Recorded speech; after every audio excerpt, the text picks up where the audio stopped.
परमेश्वर के बिना नारी के का हाल होते मैं आप ला बता देता हूँ। जौन प्रकार ले यज्ञ होवत रिथे और यज्ञ करा हवन के समान है रखाई रिथे। एक करी कहूँ नजर हटीस तो कौवा ऊपर ले ताक लेते हवन के जो सामग्री रिथे बोला अपन चोच में नाक के लेक जाते। आपके बिना ये पराए लोगन मन भी हमर ऊपर वही प्रकार ले नजर रखी।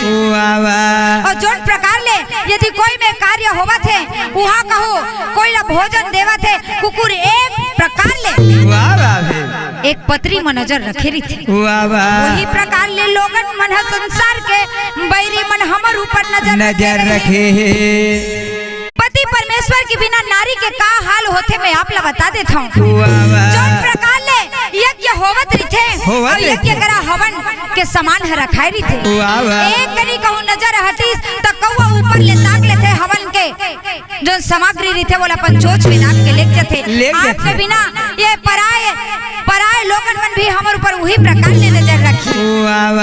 और जोन प्रकार ले यदि कोई में कार्य होवत है वहाँ कहो कोई ला भोजन देवत है कुकुर एक प्रकार ले एक पत्री में नजर रखे रही थी। वही प्रकार ले लोगन मन संसार के बैरी मन हमर ऊपर नजर रखे।